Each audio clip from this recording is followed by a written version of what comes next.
atau dengan menggunakan wadah dari emas dan perak. Ini diharamkan makan dan minum dengan wadah dari emas dan perak, baik pelakunya pria maupun wanita. Jadi wanita juga nggak boleh makan menggunakan piring dari emas, minum menggunakan gelas dari perak. Nah, itu nggak boleh ya. Yang diperbolehkan bagi kaum wanita yaitu memakai emas sebagai perhiasan. Adapun wadah makan, wadah minum tidak diperbolehkan berdasarkan kesepakatan para ulama. Terus timbul pertanyaan, bagaimana kalau untuk selain makan dan minum? Ini terjadi perbedaan pendapat.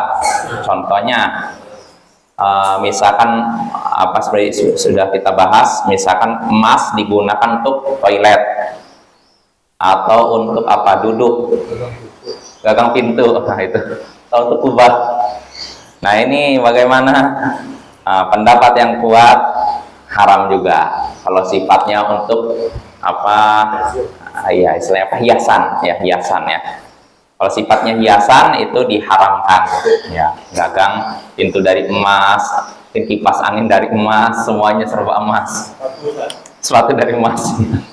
Yaitu yang sifatnya hiasan diharamkan. Adapun untuk pengobatan ini diperbolehkan. Nah, misalkan gigi dari emas, hidung dari emas. Kalau memang nggak bisa kecuali mesti emas ya. Misalkan kalau pakai perak, khawatirnya malah membusuk, berarti pakai emas. Ya, kalau memang ada selain emas ya. Asalnya emas tuh nggak boleh, kecuali kalau dalam keadaan darurat atau hajat. Ya, darurat artinya kalau tidak dilakukan bakal mati. Kalau hajat tidak mati, tapi akan merepotkan. Ya. Ini dalam semua hal, Bapak ya.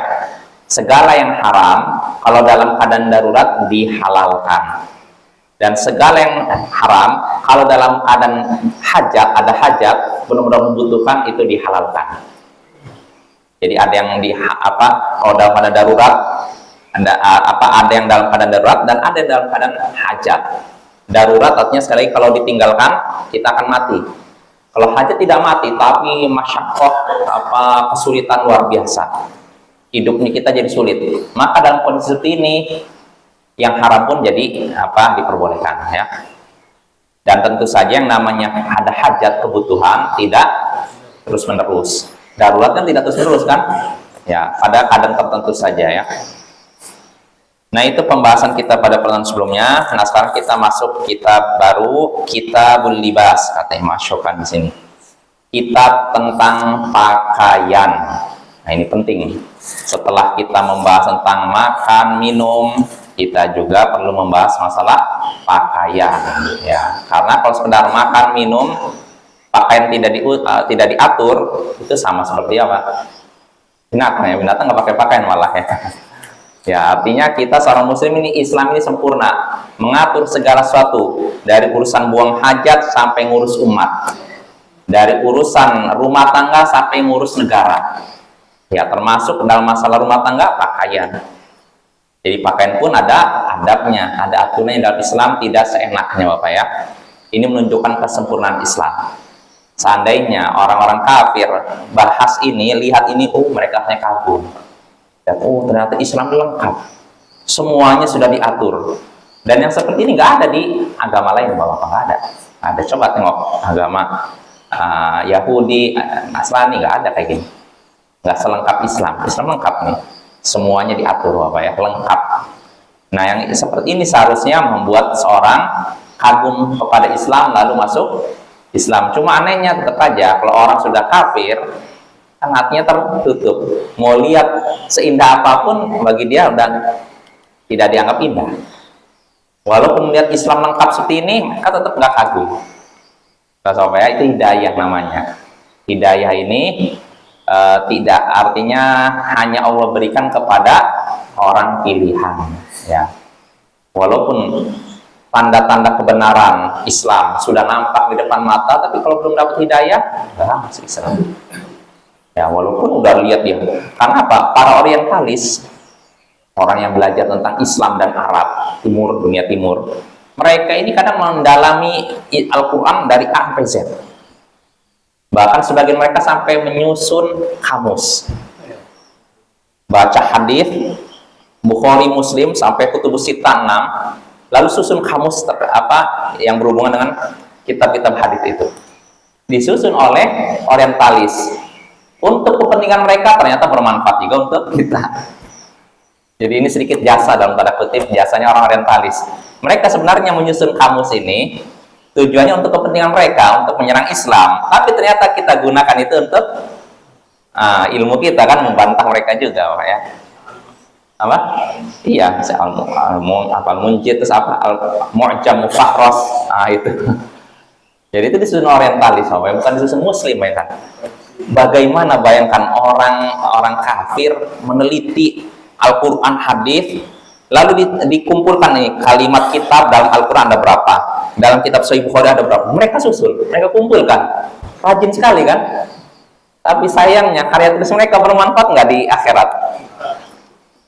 Seandainya mereka muslim masuk Islam, luar biasa amal jariah itu. Setiap orang yang baca bukunya ngalir pahala ke dia. Tapi karena mereka tidak beriman, walaupun sehebat apapun karya itu nggak bermanfaat bagi mereka, sia-sia, apa ya, rugi ya orang kafir itu ya. Jadi itu tentang keindahan Islam. Artinya kalau orang belum mendapat hidayah, ya mau seindah apapun gambaran Islam, tetap tidak menyentuh hatinya untuk masuk Islam. Ya ini ya, walaupun ada di antara mereka yang berusaha untuk menyerang Islam, ternyata masuk Islam. Sampai ada saya lihat di seorang orientalis, orang anti Islam lah di Belanda itu, dia ketika itu pokoknya kegiatan dia, minat dia hanya untuk menyerang Islam.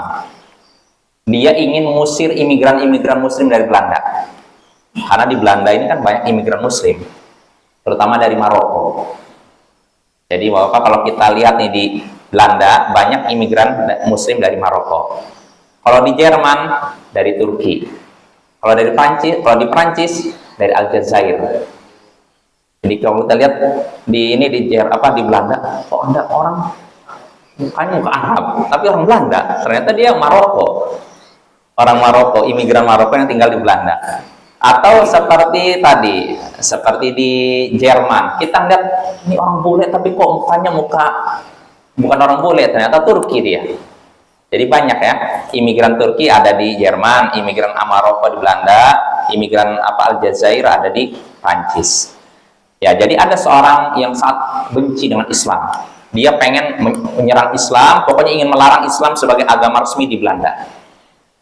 Dia juga menyusun semua buku isinya serangan terhadap Islam. Namun siapa sangka ketika dia lagi nyusun buku, dia udah menyusun buku menerbitkan beberapa buku yang Islam.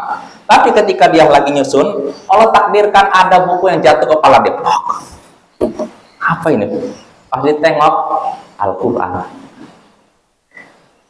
Selama ini dia lihat Al-Quran kan, tapi dia nggak peduli kan. Jatuh ke kepala dia buka, dia baca-baca Al-Quran terjemahan ya bahasa Belanda.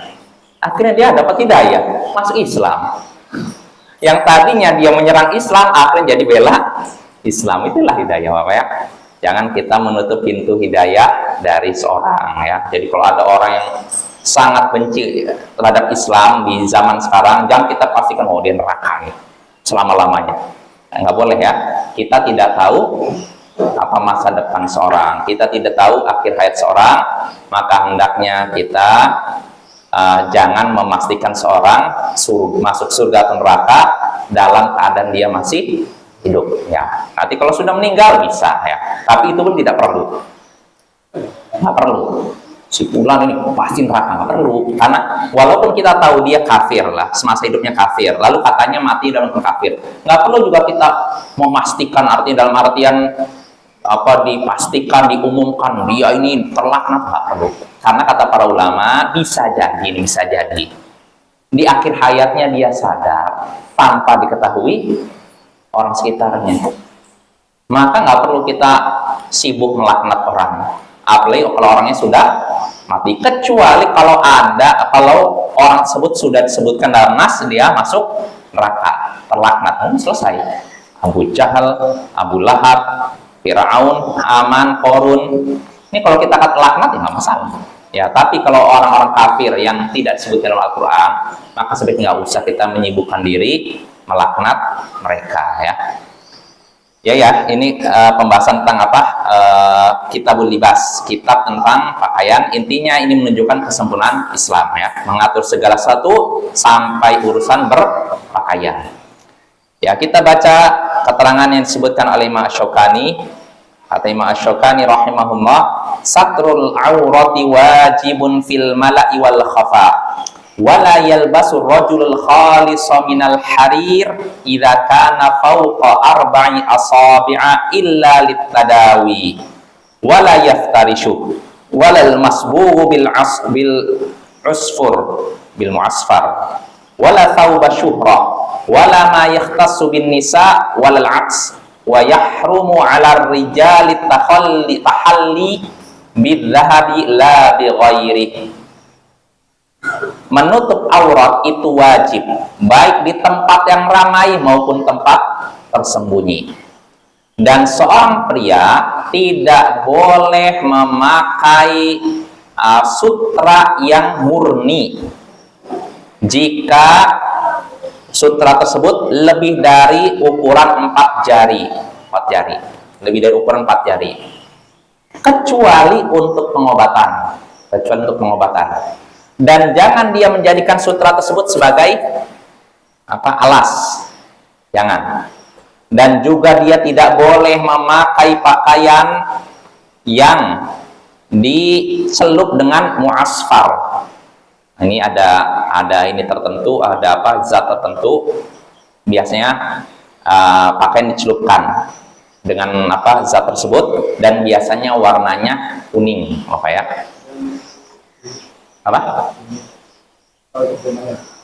terjemahnya kunyit. Masa kunyit? Enggak, bukan kunyit. Kunyit ada dalam bahasa Arab. Jenis ini pokoknya ada.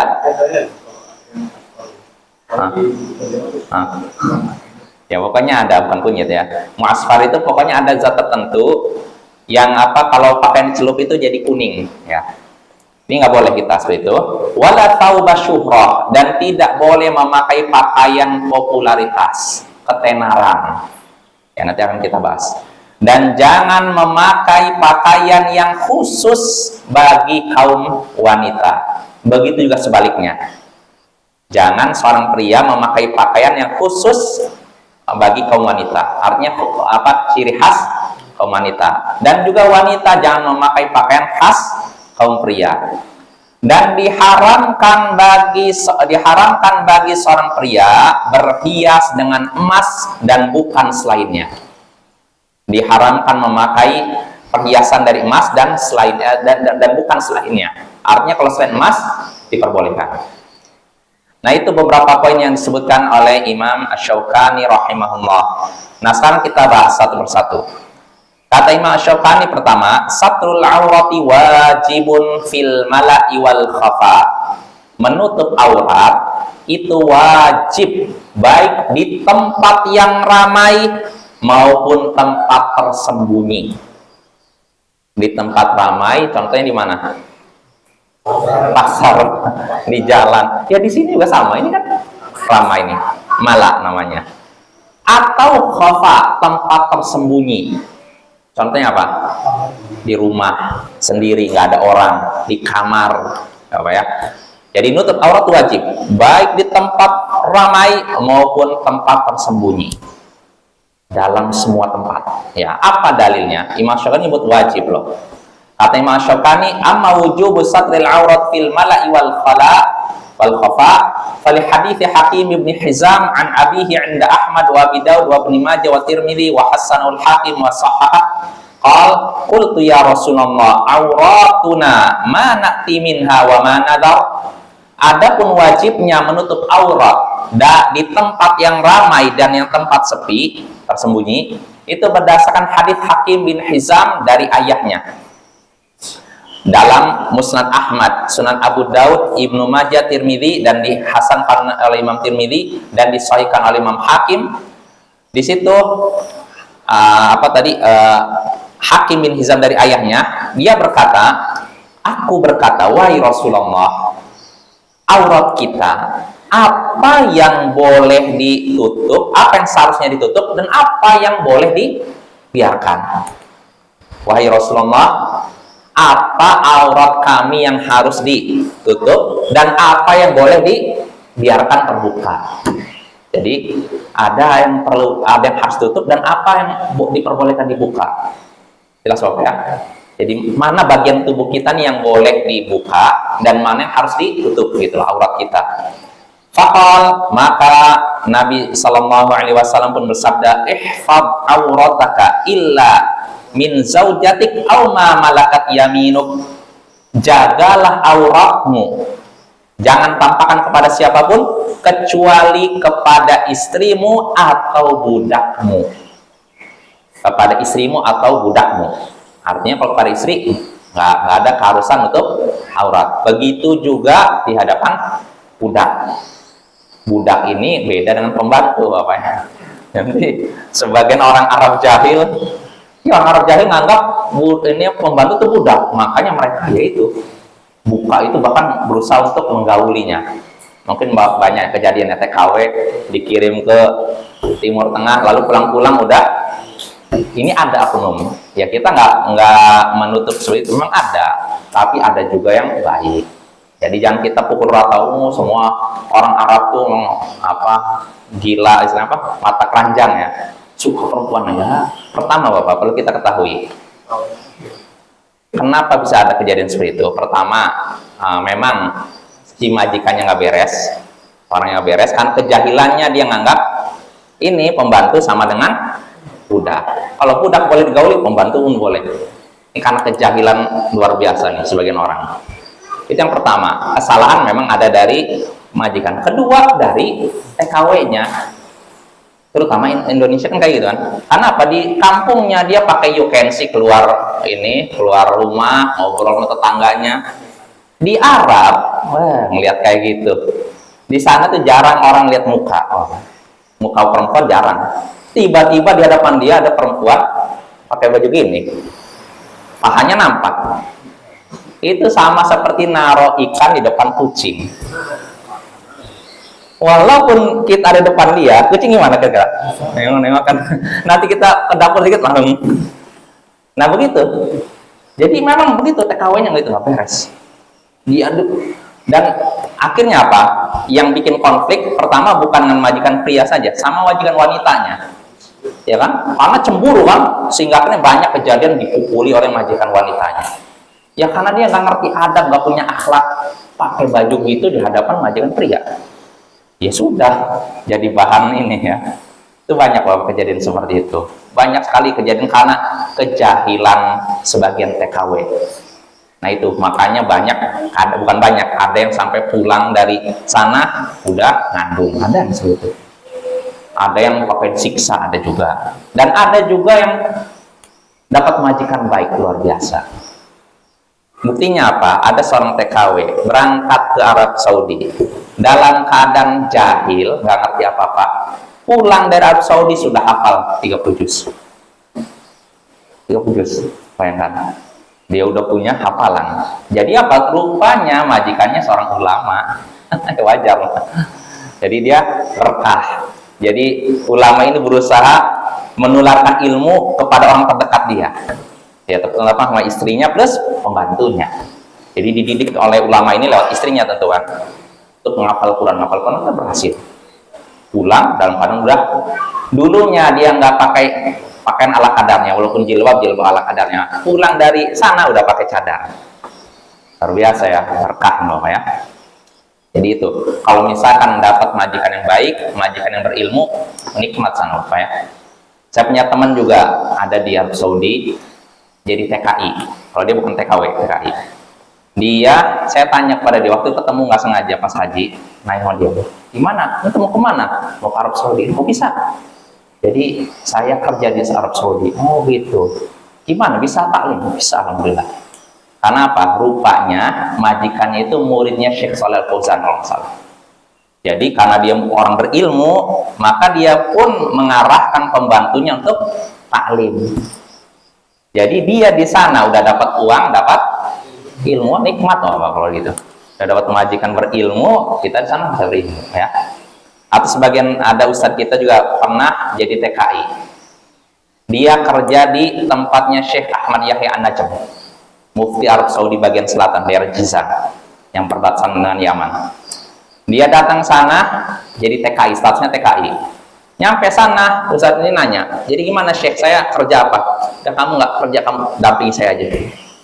Masya Allah, dia jadi pendamping Syekh ini karena Syekh udah tua kan. Jadi kalau pergi ke masjid didampingi, pulang dari masjid didampingi, Syekhnya taklim dengerin.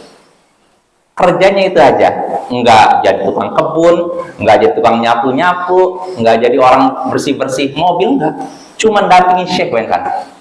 Luar biasa itu nikmat, bisa bertanya langsung masalah agama kepada Syekh ini, bisa dapat jawaban langsung, bisa belajar langsung. Oh nikmat loh kayak gini ya. Qadarullah, tapi sayangnya cuma bertahan 1 tahun. Kenapa getir? Syekhnya udah tua, sakit, sehingga besar ini pulang ke Indonesia, pas pulang ternyata meninggal Syekh. Rahimahullah. Itu Om ya. Jadi kita kembali lagi, penting sini menutup aurat. Di sini Nabi Shallallahu Alaihi Wasallam ditanya oleh sahabatnya, wahai Rasulullah, aurat kami ini mana yang harus kami tutup dan mana yang boleh dibiarkan terbuka? Maka kata Rasulullah, jagalah auratmu, tutup, kecuali kepada istrimu atau budakmu. Jadi kalau istri budak silakan, nggak masalah. Lalu di sini sahabat ini bertanya, fa idza kana al-qaum ba'dhum fi ba'd, bagaimana kalau misalkan orang-orang berkumpul, sebagian mereka saling melihat satu sama lain? Artinya kalau kita lagi kumpul begini, gimana nih? Bisa nggak kita nampakkan aurat kita atau bagaimana? Apa yang harus tertutup? Kata Nabi Sallallahu Alaihi Wasallam, ini stata'ta alla yaraha ahadun fala yuriyannaha. Kalau engkau mampu untuk tidak dilihat auratmu oleh seorang pun, maka jangan perlihatkan auratmu. Artinya Bapak ini mungkin kasusnya nggak seperti ini nih. Kalau kayak gini nggak mungkin kita nampakkan aurat kan? Biasanya di mana? Kerja pun nggak. Gimana? Mandi, pemandian umum, terutama kayak di sungai, ya kan? Kan kita kalau mandi kan kadang ya walaupun bagian ini tertutup tapi kadang tersingkap kan, terutama kalau alirannya deras itu kan. Nah, kata Nabi, kalau engkau mampu agar tidak ada seorang pun yang melihat auratmu, lakukanlah itu. Aku benar-benar dijaga.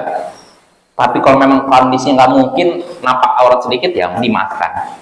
Ya, ini maksudnya ya. Jadi kalau engkau mampu agar tidak dilihat oleh seorang pun auratmu, maka jangan memperlihatkan auratmu kepada mereka. Fakultu, lalu sahabat ini kembali bertanya, fa idza kana ahaduna khalian, kalau salah seorang dari kami dalam keadaan sendiri bagaimana? Tadi kalau dalam keadaan ramai kan ditutup. Tapi kalau sendiri, nah ini. Maka Nabi Sallallahu Alaihi Wasallam pun bersabda, "Fallahu tabaraka wa ta'ala ahaqqu an yustahya minhu." Kalau dalam keadaan sendiri, Allah lebih berhak engkau malu kepadanya. Jelas Bapak? Jelas maknanya? Kalau dalam keadaan ramai kau malu, auratmu terlihat oleh orang lain, maka dalam keadaan sepi Allah harusnya lebih pantas engkau malu kepadanya. Artinya engkau lebih pantas malu pada Allah daripada pada manusia. Nah, ini hadis ini menunjukkan dalil, atau hadis ini merupakan dalil tentang yang disebutkan oleh Imam Asy-Syaukani, wajibnya menutup aurat dalam keadaan apa? Dalam keadaan apa? Ramai. Dalam keadaan sendiri. Walaupun sendiri wajib menutup aurat. Nah ini makanya ini yang jadi masalah. Ini pendapat jumhur ulama. Mayoritas ulama berpendapat wajibnya menutup aurat walaupun dalam keadaan sendiri. Dalam keadaan sendiri artinya nggak ada orang yang lihat. Nah karena bisa jadi ada orang yang bisa jadi ya suka telanjang walaupun di rumah nggak ada siapa-siapa. Nggak suka pakai sama sekali ada. Ada orang yang kalau di rumah nggak pakai pakaian sekali. Bugil kayak gitu, ini nggak layak. Dan kalau menurut jumhur, orang ini sudah terjatuh dalam perbuatan yang haram karena wajib menutup aurat dalam keadaan sendiri. Ini pendapat jumhur ulama. Sedangkan pendapat Malikiyah, ulama mazhab Maliki, mereka berpendapat tidak wajib, cuma sunnah, dianjurkan saja. Lantas mana yang kuat? Allahu a'lam. Kalau dari lahiriah hadis wajib, walaupun dalam keadaan sendiri, kecuali kata para ulama, kata jumhur, ketika dikatakan wajib menutup aurat walaupun dalam keadaan sendiri, dikecualikan ketika mandi. Karena mandi, ya gimana lagi? Kalau mandi tertutup aurat susah juga ya. Mandi sama buang hajat, yaitu intinya gitu Bapak ya. Ketika memang kondisinya ya ada hajat untuk buka. Ya contohnya juga kalau misalkan pengobatan, ya kan? Misalnya seorang harus diobati di bagian vitalnya, apakah bilang, wah, kamu menampakkan aurat haram, terus dokter gimana nanti ngobatin? Jadi kadang Bapak, ya memang kita pun segan ya diperlihatkan itu, tapi kalau untuk pengobatan itu diperbolehkan. Termasuk ini juga nih sekaligus faedah, bolehnya membekam wanita dilakukan oleh pria kalau dibutuhkan. Jadi misalnya seorang pria membekam wanita, dia butuhkan, maka ini pun diperbolehkan selama ada mahram.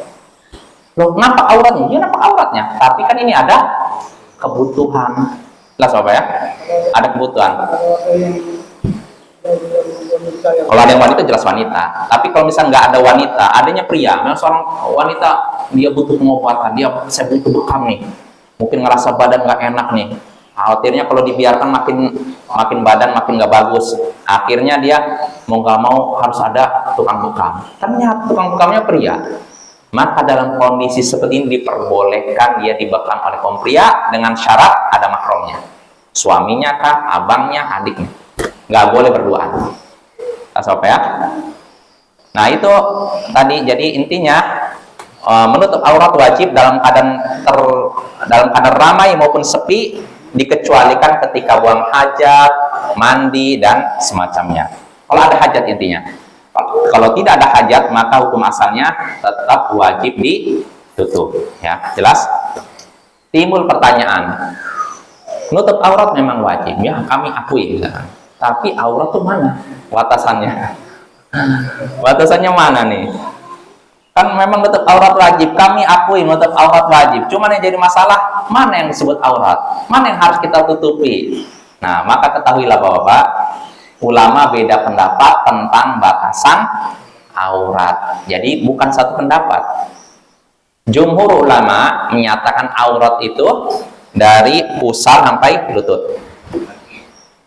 Apa?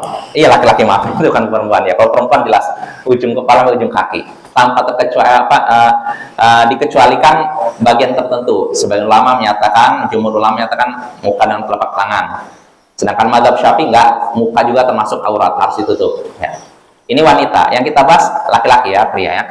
Pria, jumhur ulama, mayoritas ulama berpendapat aurat bagi kaum pria yaitu pusar sampai lutut. Di atas pusar. Pusarnya sampai lutut. Itu ada perbedaan pendapat. Pendapat yang kuat pusarnya itu sampai lutut. Artinya lututnya nggak masuk aurat. Ya, itu Bapak ya. Pusar sampai lutut. Nah ini menurut jumhur. Sedangkan pendapat sebagian ulama, pendapat Imam Bukhari, bahwasanya aurat tuh dua itu saja, depan dan belakang. Jelas ya? Depan belakang itu aja, paha nggak masuk.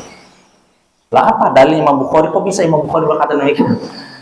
Ya, jadi perlu kita ini ada beda pendapat ya, ada beda pendapat ya. Imam Bukhari dalilnya hadits yang disebutkan ketika itu hadits Anas ya. Oh ya, hadits Anas bin Malik, suatu hari Nabi Shallallahu Alaihi Wasallam dalam perang. Beliau kan namanya perang kan peraksanya. Nah, ketika itu nampaklah paha beliau yang putih. Sahabat menyaksikan. Haditsnya dalam Sahih Bukhari Muslim. Itu menunjukkan paha bukan aurat. Itu pertama. Terus hadits tentang Abu Bakar masuk ke rumah Nabi, Nabi nampak pahanya. Terus Umar masuk, Nabi masih nampak pahanya. Ketika Utsman masuk langsung, nah bikin bingung. Aisyah nanya, kenapa ini? Tadi Abu Bakar masuk biasa aja, Umar masuk biasa aja. Terus ketika Utsman masuk malah tutup. Gimana ini? Maka kata Nabi, bagaimana saya tidak malu kepada orang yang para malaikat saja malu padanya. Nah, ini menunjukkan katanya, seandainya paha itu aurat secara mutlak, tentu dari pertama kali Abu Bakar masuk langsung lah tahu ya. Ini dalil apa Imam Bukhari dan semacamnya. Sedangkan jumhur berpendapat dengan hadis Jarhad. Suatu hari Jarhad itu seorang sahabat Nabi keluar ke pasar, nampak pahanya. Maka Nabi nyatakan, tutup pahamu, karena fa'innal fakhidha aurah, karena paha itu adalah aurat. Jelas? Ini dalil jumhur ulama yang menyatakan paha ini termasuk aurat. Berarti dari lutut, pusar sampai lutut ini adalah aurat. Nah, terus mana yang kuat? Nah, Imam Bukhari perlu kita ketahui, walaupun berpendapat aurat itu dan belakang, beliau sendiri menyatakan yang lebih hati-hati adalah hadis Jarhad tadi, yang menyatakan paha adalah aurat. Ya, dan ini pendapat yang kuat, ya. Terus bagaimana dengan kisah Utsman bin kisah Abu Bakar? Ya, ini mungkin kekhususan Nabi bisa jadi. Dan ada punya kisah Nabi dalam perang nampak paha beliau. Yang namanya perang kan beda dengan ya gak? Mas Amar masa beda disamakan masa kalau namanya perang karena kita nggak sadar, mungkin aurat kita nampak kan, ya kan, wajar kalau gini terus tersingkap nampak paha beliau putih nampak, dan para sahabat pun tidak sengaja kan, nggak lihat, cuma lihat tapi memang ketika itu angin berhembus sehingga tampaklah bagian paha beliau yang putih. Jadi para sahabat tidak sengaja, lalu mereka meriwayatkan itu kepada sahabat Nabi yang lainnya. Dan itu ada faedahnya pasti. Jadi ketika apapun yang terjadi pada Nabi disampaikan oleh para sahabat kepada yang lain, pasti ada pelajarannya, ya. Nah itu ya. Jadi pendapat yang kuat tetap paha adalah aurat. Jadi aurat pria dari pusar sampai lutut, ya. Maka tidak pantas kita tampakkan paha kita keluar rumah, itu nggak pantas, ya. Kalaupun nganggap saya pakai pendapat ini sebagai ulama yang menyatakan paha bukan aurat, nggak pantas juga kamu begitu. Jadi memang suatu yang anggap bukan aurat, anggap itu bukan auratnya, tidak pantas juga diperlihatkan depan umum. Sebagaimana Bapak, saya misalnya gini, mau tanya nih, aurat pria ketika sholat dari mana sampai mana? Sampai lutut kan? Ya, sampai lutut ya. Nah, itu kalau misalkan pusar sampai lutut tertutup sah. Cuman pantas nggak? Saya misalkan salat berjamaah cuman pakai sarung dari pusar sampai lutut, Allah Akbar. Ini kita buka. Pantas nggak? Nggak pantas kan? Ya sama aja. Nggak sopan kan? Ya begitu ya. Jadi anggap misalkan paha bukan aurat, tapi tidak pantas diperlihatkan depan umum. Misalnya orang biasa sholat pakai sendal. Nah, iya, itulah. Nggak pantas. Iya, yang nggak pantas ya. Karena celananya dari pusat ke lutut. Ya itulah. Itu nggak pantas ya. Walaupun jumhur ulama menyatakan itu bukan aurat, ya. Tapi tetap harus tutup. Sedangkan mazhab Hambali berpendapat itu aurat ketika sholat. Jadi nggak boleh seorang sholat la yusalli ahadukum wa laysa ala atiqi syai', dalam hadis Sahih Bukhari, janganlah salah seorang dari kalian sholat dalam keadaan tidak ada sehelai kain pun di ininya. Ya jadi kan terbuka, nggak layak. Kecuali kalau benar-benar tidak punya pakaian. Seperti siapa? Ashabus Suffah. Orang-orang sahabat Nabi yang tinggal di Sufah, pojok Madinah itu loh, pojok Masjid Nabawi. Mereka miskin. Saking miskinnya di antara mereka itu sampai pakaian mereka cuma dari sini sampai lutut. Bayangkan, nggak ada ini sini terbuka. Bukan karena disengaja, mereka nggak punya pakaian, saking miskinnya. Jadi mereka pakai kayak sarung gini dari pusar sampai lutut. Makanya kalau sholat mereka pegang bagian bawahnya. Kenapa tuh? Nanti nampak dari makmum belakang, kenapa gitu? Makanya dipegang, khawatir nampak. Nah, kalau memang keadaan kita seperti itu ya wajar lah, dimaklumi. Nanti sholat tiba-tiba datang sini, kamu mana pakaian kamu? Nggak punya, ya, wajar nih. Tapi kalau kita masih ada pakaian, ya walaupun pakaiannya anggap masih ada robek-robek, nggak masalah, daripada tidak pakai sama sekali ya. Jelas apa ya? Jadi kalau kita misalnya negara sendiri, oh yang ini nampak nggak apa-apa. Nggak masalah, nggak masalah. Asal dengan seperti itu aja lah. Iya, iya, ya itu bisa dipakai hadis Nabi tadi. Karena dalam keadaan 1-2 aja Nabi masih itu. Tapi ketiga, makanya para ulama menyatakan hadis tadi jadi kayak semacam ketentuan, nggak boleh menampakkan paha pada lebih dari 2 orang. Kalau 1-2 orang masih wajar, tapi kalau udah 3 orang, nah, dalilnya Nabi tadi. Ketika Abu Bakar datang masih nampak, Umar datang nampak, ketika Utsman datang langsung tutup.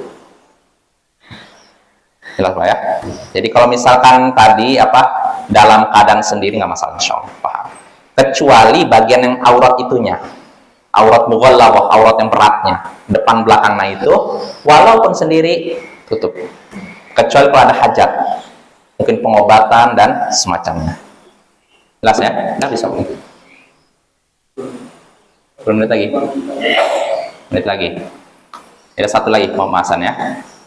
Jadi itu ya, itu batasan aurat. Sekali lagi pendapat yang kuat dan benar ya, yakni aurat pria antara lutut sampai pusar.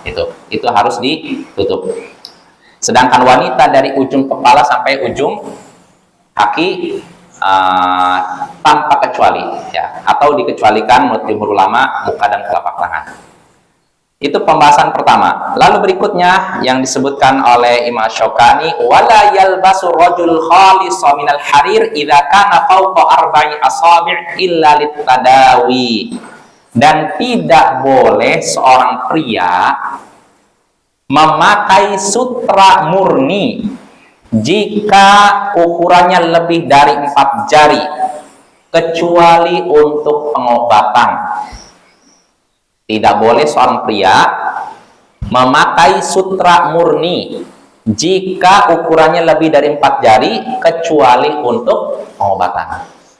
Nah, di sini yang disebutkan tidak boleh seorang pria.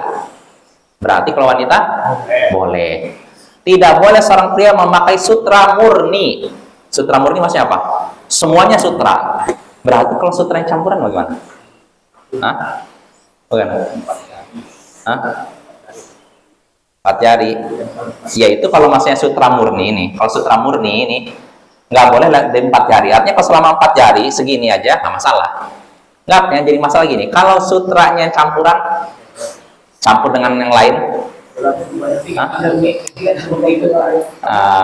gimana tuh?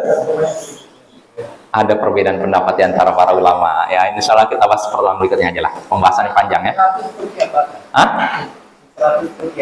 Nah itu makanya sutra itu seperti apa? Karena bayang kita sutra seperti sutra yang di Indonesia enggak. Kadang sutra itu suatu yang langka Bapak ya. Kalau sutra yang asli itu memang mahal dan saya rasa kayaknya jarang.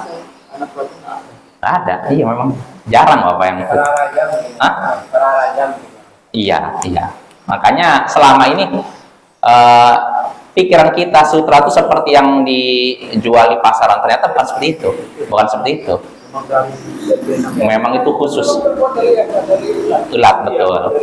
Tapi ternyata bukan seperti yang dijual di pasaran itu ternyata. Itulah. Itulah. Makanya itu nggak dianggap sutra murni kan.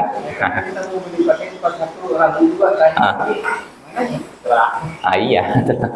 Insya Allah ini akan kita bahas.